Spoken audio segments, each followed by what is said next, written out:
আসাদুজ্জামান। আসাদ, জানাবেন সবজি সরবরাহ বাড়ায় প্রকারভেদে সবজির দাম কমলো কিনা?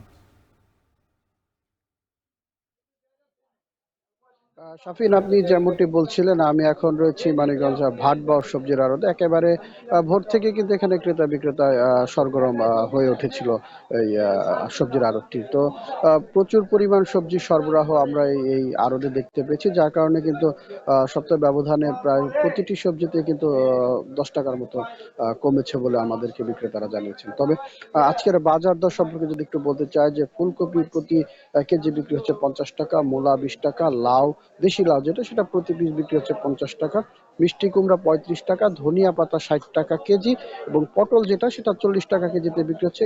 ওদিকে বাঁধাকপি 40 টাকা। নতুন যে আলু উঠেছে সেটা কিন্তু আজ এই আড়তে পাইকারি বিক্রি হচ্ছে 90 টাকা। সিম ক্ষেত্র বিশেষে এবং মানভেদে 80 থেকে 120 টাকা পর্যন্ত আমরা বিক্রি করতে দেখেছি। অপরদিকে বেগুন বিক্রি হচ্ছে 35 থেকে 40 টাকা, আর শশা বিক্রি হচ্ছে 50 থেকে 55 টাকা কেজিতে। এটা হচ্ছে পাইকারি বাজার দর। অপরদিকে এখান থেকে যারা খুচরা বিক্রেতা রয়েছে তারা কিন্তু কিনে নিয়ে এগুলো কিন্তু কেজিতে প্রায় 10 থেকে 20 টাকা পর্যন্ত বেশিতে বিক্রি করছে বলে আমরা দেখেছি। তো অপরদিকে যে এই যে ভরপুর যে সবজিগুলো আসছে, তারপরেও কিন্তু যে ক্রেতার যে স্বস্তি সেটা কিন্তু এখনো ফেরেনি।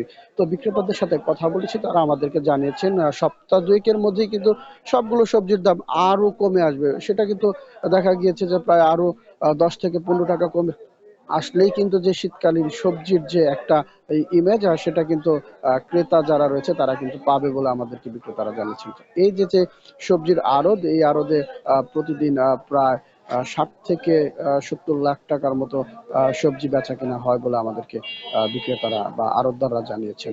অপরদিকে যে এই যে সবজিগুলো আসছে, অধিকাংশ সবজি কিন্তু আমাদের মানিকগঞ্জের বিভিন্ন উপজেলা থেকে আসছে, যার কারণে যখন এবার বৃষ্টি থাকার কারণে কিন্তু দেখা গিয়েছে যে এই সবজিগুলো আসতে একটু সময় লেগেছে, যার কারণে দামটা এখন পর্যন্ত কমেনি। তো আশা করছি যে 2-1 সপ্তাহের মধ্যে আরো কমে আসবে, তখন ক্রেতারা স্বস্তি পাবে। তো শাফিন, এই ছিল আমার কাছে সবজির বাজার থেকে সর্বশেষ সংবাদ।